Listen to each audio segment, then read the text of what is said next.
ETV YouTube channels లో మీ వ్యాపార ప్రకటనల కోసం ఈ నంబర్కి కాల్ చేయండి.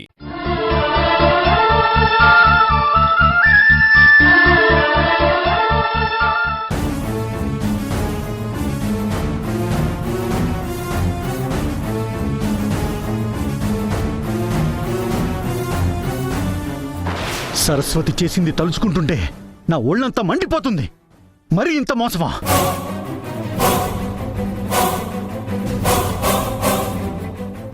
నీకు కూడా అంతా తెలుసు కదా? అంతా తెలిసాడిన నాటకం కదా? ఏంటన్నయ్య నువ్వు తెర ముందు ఇంద్ర సినిమా అంతా చూసి సినిమా చివరికి హీరో చిరంజీవేనా అని అడిగినట్టుంది.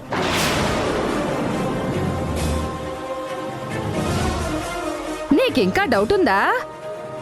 ఇంత హైటెన్షన్ డ్రామా ఈవిడ సపోర్ట్ లేకుండానే నడిచింది అనుకుంటున్నావా? నా కొడుకు జీవితంతో ఆడుకోవడానికే మీరు వాడి జీవితంలోకి వచ్చారా?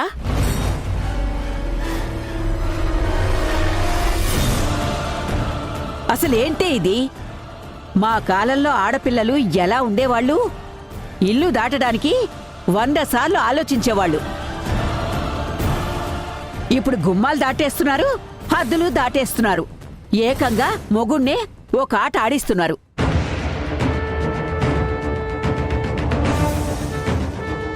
భలే చెప్పావే అమ్మా, నీ మొహం మండ. నువ్వు ఉండవే. ఏవే పార్వతి, మా వాడి పక్కనే ఉంటూ పక్కనే తిరుగుతూ ఈ ఇంట్లోనే ఉంటూ ఇలా చేయడానికి నీకు మనసెలా వచ్చిందే?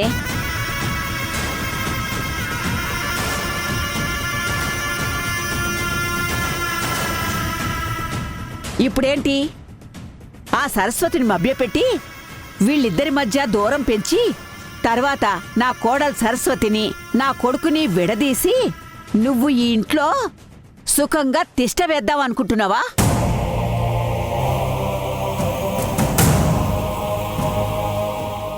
ఇంత జరిగితే గాని నీ మెదడులో పురుగు మెదల్లేదా? అసలు మరీ ఇలా చేసావేంటి అంత సిగ్గు లేకుండా? డబ్బు ఆస్తుల కోసం ఎంత దిగజారాలా? ఇంకా మీరు ఆపండి. పార్వతి, నాకొకటి చెప్పు. ఎందుకిలా చేశావు? ఎందుకిలా నాతో ఆడుకుంటున్నారు? జరిగిన దానిలో నా ప్రమేయం లేదు అని నేను అనను, కానీ ఏం జరుగుతుందో నాకు పూర్తిగా తెలీదు.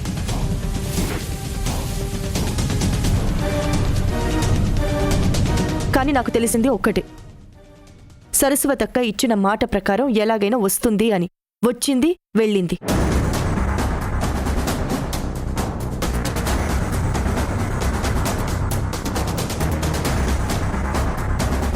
అయినా వీళ్ళు మిమ్మల్ని ఇన్ని మాటలు అంటున్నా మీరు మౌనంగా ఉన్నారంటే మీ మార్పేంటో, ఇన్నాళ్ళు మీరు నా ముందు చేసిందేంటో బాగా అర్థమవుతుంది.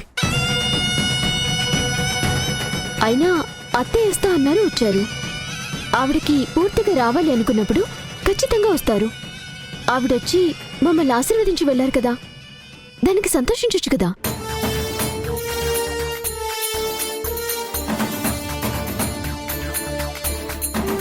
వేదా, నీకు ఆల్రెడీ చెప్పాను, ఇప్పుడు మళ్ళీ చెప్తున్నాను. ఈ మ్యాటర్స్లో నువ్వు ఇన్వాల్వ్ అవ్వద్దు. నువ్వు ఈ టాపిక్ గురించి మాట్లాడడం ఇక్కడితో ఆపు. హాఫ్ నాలెడ్జ్తో మాట్లాడకు. నువ్వు నీ పెళ్ళానంటావేంట్రా? వెనకాలుండి ఎగదోస వాళ్ళ అనాలి. ఆయన చేసిందంతా చేసి ఇప్పుడు ఎలా మాట్లాడుతుందో చూడు. మీరు ఎన్ని చెప్పినా ఇది మాత్రం నిజం. అక్క వస్తానని చెప్పింది, కానీ ఎలా వస్తాను అనేది ఎవరికి చెప్పలేదు. చివరికి నాకు కూడా ఇది నిజం. దీన్ని ఎవరు నమ్మినా నమ్మకపోయినా నాకనవసరం.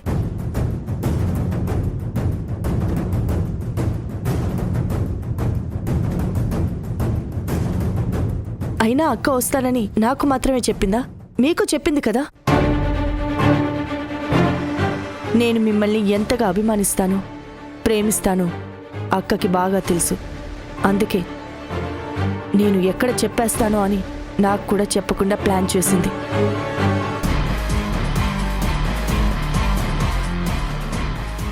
ఇంకా జరిగిన దానిలో నా ప్రమేయం ఉంది అనుకుంటే మీ విజ్ఞతకే వదిలేస్తున్నాను. మధ్యలో మాట్లాడుతున్నందుకు క్షమించండి. మీరందరూ దీన్ని మనసులో పెట్టుకొని ఈ కార్యక్రమాల్ని మర్చిపోవద్దు.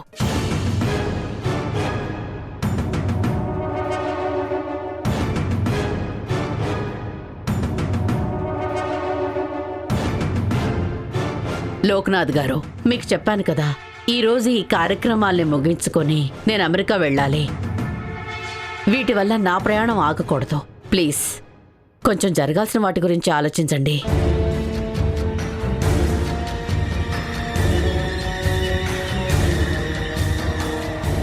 అందరిది ఒక బాధ అయితే ఈవిడ గారిది ఒక బాధ. చెప్పండి లోక్నాథ్ గారు, మీకేమైనా ఇబ్బంది ఉందా? సరే, ఇంకా జరగాల్సిన వాటి గురించి చూడండి. అనుకున్న ప్రకారమే అన్నీ జరగాలి.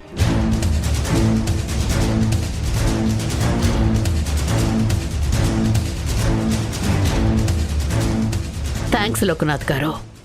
ఈవిడొకతి మంచి హీట్ మీద ఉన్న డిస్కషన్ని ఇట్టి డైవర్ట్ చేసేసింది. ఛ!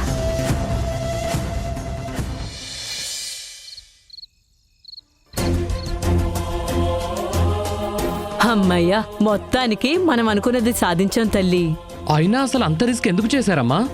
అవునత్తమ్మా, అసలేమైనా కొంచెం అటు ఇటు అయ్యుంటే ఎంత ప్రమాదం అయ్యేది. రాక్షసులు వాళ్ళు. ఎంత రాక్షసులైనా వాళ్ళు మన కుటుంబం. మీరందరూ కలవడానికి నేనెంత దూరమైనా వెళ్తాను. అయినా వాళ్ళకి భయపడి నా కొడుకు కోడల జీవితంలో జరుగుతున్న శుభకార్యానికి నేను వెళ్లకుండా ఉంటానా? నేనమ్మగా అత్తమ్మగా మీకెవరికీ ఏ లోటు రానివ్వను. ఎటువంటి ఆపద వచ్చినా మిమ్మల్ని కాపాడుకుంటాను. మీ లైఫ్లో జరిగే ప్రతి ముఖ్యమైన దాంట్లో నేనుంటాను. శ్రీవేద చాలా హ్యాపీగా ఫీల్ అయి ఉంటారు కదా, పార్వతత్తమ్మతో సహా.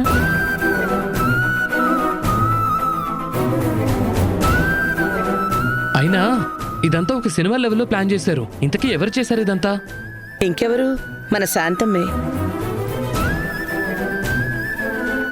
Thank you Shantamma. ఊరుకోమ్మా, నాకు థ్యాంక్స్ చెప్పడమేంటి? శాంతమ్మ, దీన్ని బట్టి చూస్తే మీరు సినిమాలో ఫైట్ మాస్టర్గా కూడా చేసేయచ్చు.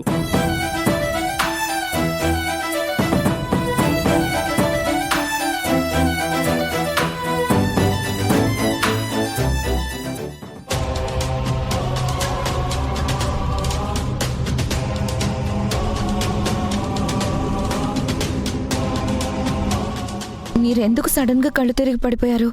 ఏమైంది మీకు?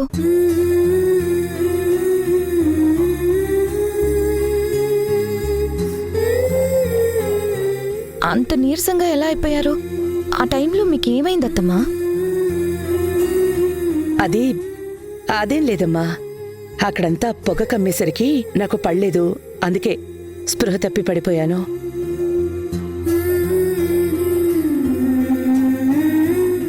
చెప్పమ్మా.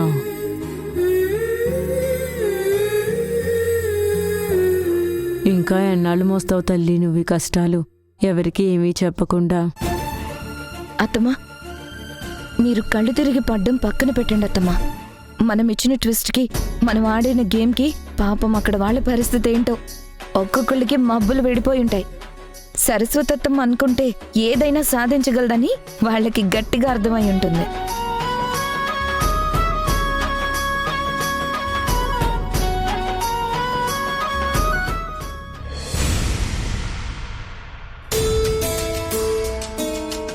ఏది ఏమైనా వదినా, పూజ మాత్రం అనుకున్నట్టు సక్రమంగా జరిగింది.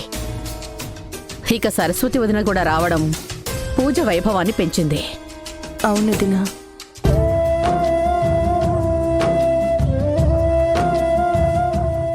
వేద, అన్నీ అందరి ముందు మాట్లాడి మీ ఆయన ముందు చెడవ్వకు.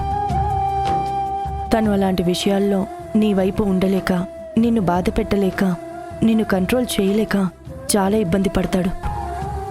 అలాగే అత్తయ్య. కేవలం అత్తమ్మ మాత్రమే కాదు, నా తర్వాత నీకు అమ్మ కూడా.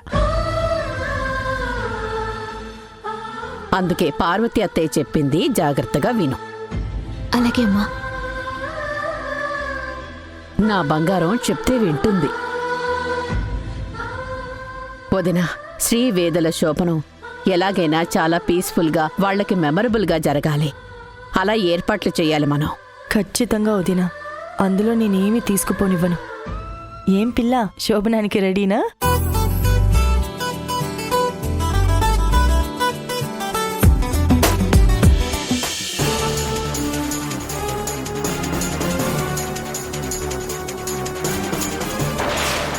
చేసిందంతా చేసి ఇప్పుడు చాలా చక్కగా కూర్చుని ముచ్చటిస్తున్నారా? మీ మొక్కలు మండ. చెప్తా మీ సంగతి. అమ్మా,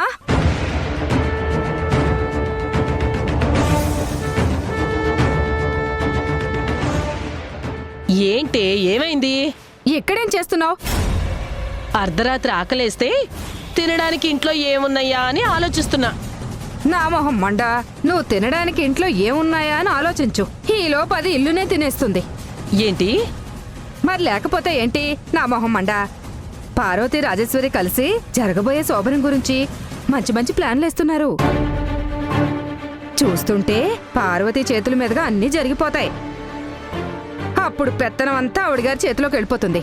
నీ మొహం. తినడానికి ఏమున్నాయని తప్ప నువ్వు ఆలోచించుకోవడానికి ఏముండదు. అప్పుడిక ఆ పార్వతి ఏం పెడితే మూసుకుని అదే తినాలి. ఇంకా నువ్వు అలసిచ్చేస్తే ఖచ్చితంగా అదే జరుగుద్ది. నువ్వు చెప్పింది కూడా నిజమేనే. అసలు ఇదంతా నా పిచ్చి కోడలు సరస్వతి వల్ల వచ్చింది. అది చేయబట్టే ఇదంతా. అసలు ఈ పార్వతిని చూస్తుంటే నా కొళ్ళు మండిపోతుంది. ఏ ముహూర్తాన నా కోడలు సరస్వతి వెళ్ళి దీన్నింటికి పంపిందో నవ్వుల మాట దేవుడెరుగు. అందరూ కోపాలతో పగలతో రగిలిపోతున్నారు. ఇంటిని చూసి ఇల్లాలు ఎలాంటిదో చెప్పేయచ్చని పెద్దలు అన్నారు. ఇదొచ్చాక ఇల్లుని చూసి చెప్పేయచ్చు ఇది ఎలాంటిదో. నువ్వు చెప్పేది కూడా నిజమేనే, కానీ నేను మాత్రం ఏం చేయగలను? నాతోనే ఆడుకునేలా ఉందా చూస్తుంటే. సరే అయితే నువ్వేది చేయలేకపోతే నేను చేసేది చూస్తూ ఉండు. సపోర్ట్ ఇవ్వు. దానికి చుక్కలు నేను చూపిస్తాను. ఈ ఇంటి నుంచి పరిగెట్టేలా చేస్తాను.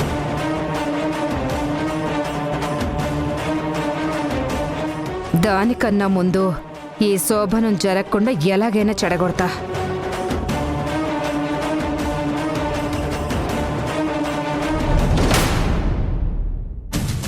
శోభనానికి ముందు ఖచ్చితంగా దంపతుల తాంబూలం ఇప్పించాలి వదినా. అది మాత్రం కంపల్సరీగా జరగాలి. అత్తయ్య, మీతో ఒకసారి మాట్లాడొచ్చా? చెప్పు శ్రీ. అది కార్యం ఇక్కడికన్నా ఏదన్నా ప్రైవేట్ హోటల్లో సూట్ రూమ్ బుక్ చేసి ప్లాన్ చేసుకుంటే బాగుంటుందేమో అనిపిస్తుంది. అలా కాదు శ్రీ, ఒకసారి నేను చెప్పేది విను. ఇది మీకు ఒక శుభకార్యం. పద్ధతి ప్రకారం ఇంట్లోనే జరగాలి. మీకు ప్రతిదీ లాంఛనంగా అందంగా జరిగేలా ప్లాన్ చేశాం. కాదనుక బాబు. అయినా మనకింత పెద్దిల్లు పెట్టుకొని బయట హోటల్లో ఏంటి బాబు? అది మరీ అంత చమత్కారం వద్దులే వదినా. మా అబ్బాయికి కొంచెం సిగ్గెక్కువ. ఏం శ్రీ?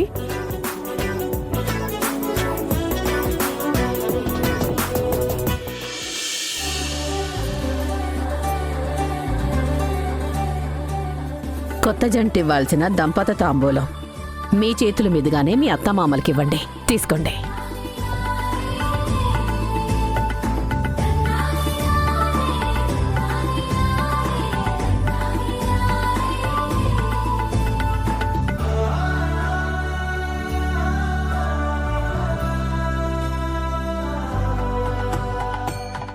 పిల్లా పాపలతో నిన్ను నూరెళ్ళు చల్లగా ఉండండి.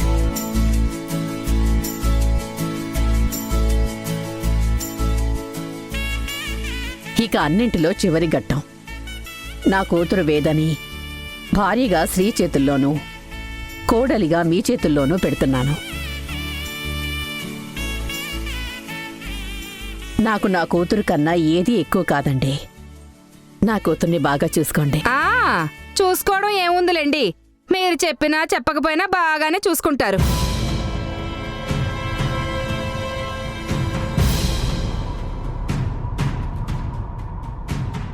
అసలు ఘట్టం ఇప్పుడుంది. మా ఆచారం ప్రకారం అల్లుడు అలక పాను పెక్కుతాడు.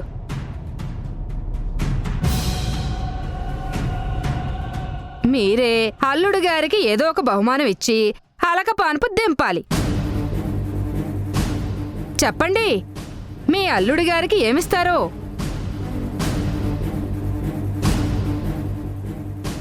చూసుకోమని చెప్పడం కాదు, మీ అల్లుడు గారిని ఎంత ప్రేమగా చూస్తారో మీరిచ్చే బహుమానమే చెప్తుంది.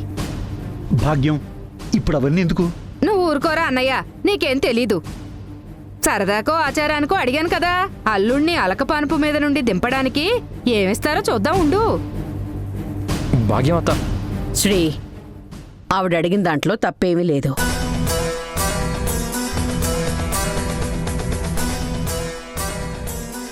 అయినా నేను మీకోసం ఆల్రెడీ ఒక మంచి గిఫ్ట్ ప్లాన్ చేశాను.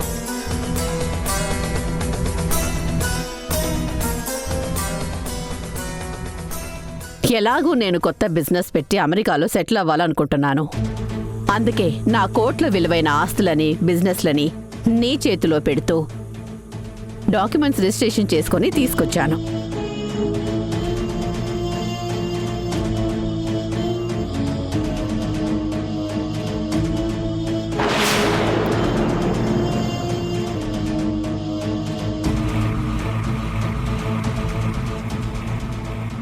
ఇవిగో డాక్యుమెంట్స్, 1200 crores.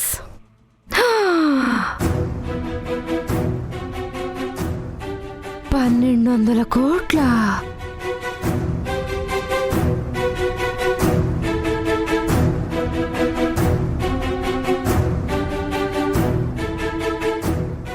అత్తయ్య, ఇప్పుడు ఇవన్నీ ఎందుకు? శ్రీ, ఇప్పటికీ నేను ఇది గొప్ప గిఫ్ట్ అనడం లేదు. వీటన్నింటికన్నా వాల్యుబుల్ నా కూతురు.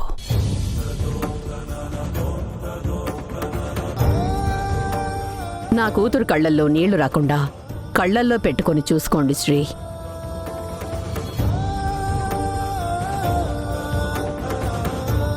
నా కూతురు కన్నా నాకేదీ ఎక్కువ కాదు. ఇక నేనిచ్చిన గిఫ్ట్ వద్దని నన్ను బాధ పెట్టద్దు. తీసుకోండి. తీసుకోమ్మా వేద, తీసుకో. తీసుకోండి, తీసుకోండి.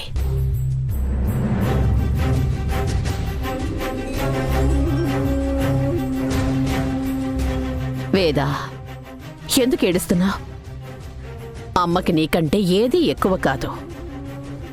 ఏడోకు, ఏడోకు.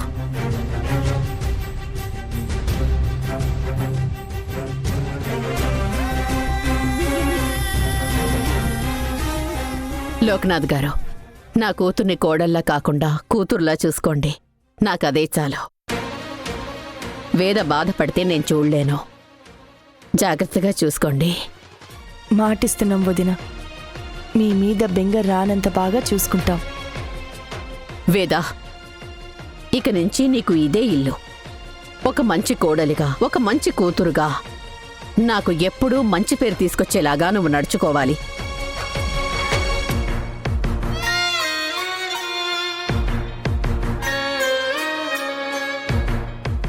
నడుచుకుంటావు కదా? నడుచుకుంటానని మమ్మీకి ప్రామిస్ చేయి. ప్రామిస్ చేయి. అలాగే మా.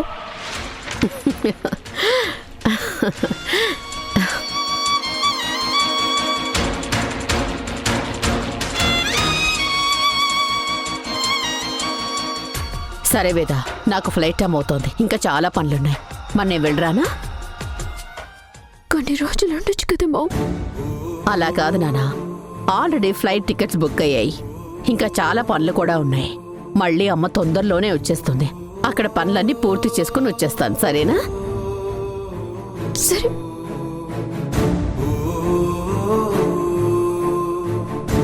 శ్రీ, జాగ్రత్తగా చూసుకో.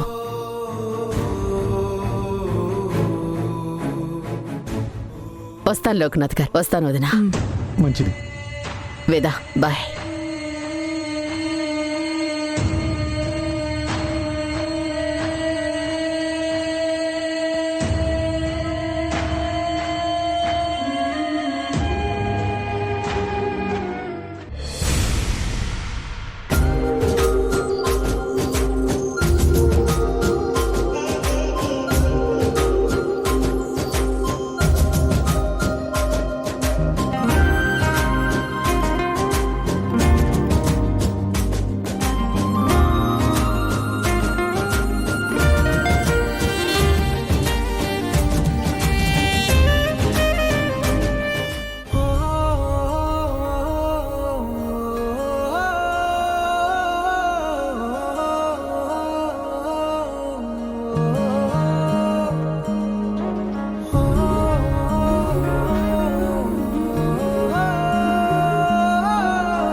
అమ్మ వెళ్ళిపోయిందని బాధపడుతున్నావా?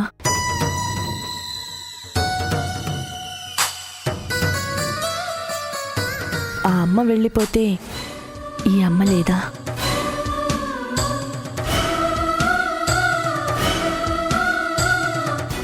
నీకొక విషయం చెప్పనా? ఏంటత్తయ్య అది? పూర్వం ఆడపిల్లలకి శోభనానికి చాలా చెప్పేవాళ్ళు.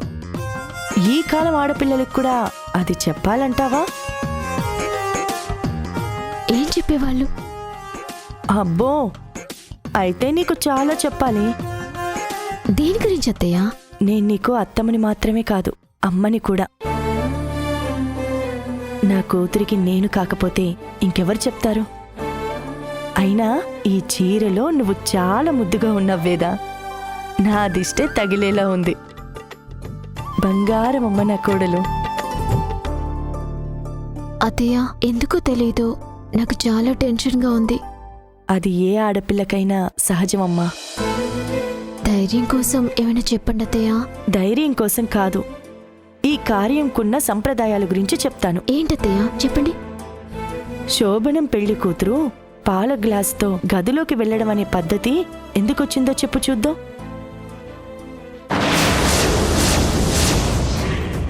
సాంప్రదాయం గురించి చెప్తావా పార్వతి? చెప్పు చెప్పు. నీకు తెలిసిన సాంప్రదాయం ఒకటైతే నాకు తెలిసిన సాంప్రదాయం ఇంకొకటి. నువ్వు చెప్పాల్సింది చెప్పి లోపలికి పంపితే నేను చేయాల్సింది చేసి బయటికి తెస్తా.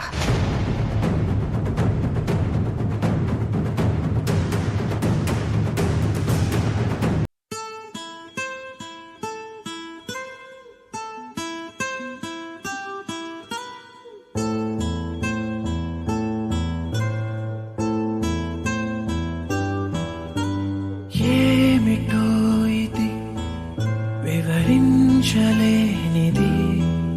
మది ఆగమన్నది తను ఆగనన్నది, భాషలేని ఊసులాట సాగుతున్నది. ఈటీవీ విన్ యాప్ రోజుకి కేవలం రూపాయి మాత్రమే. ఇప్పుడే ఈటీవీ విన్ యాప్ డౌన్లోడ్ చేసి సబ్స్క్రైబ్ చేయండి.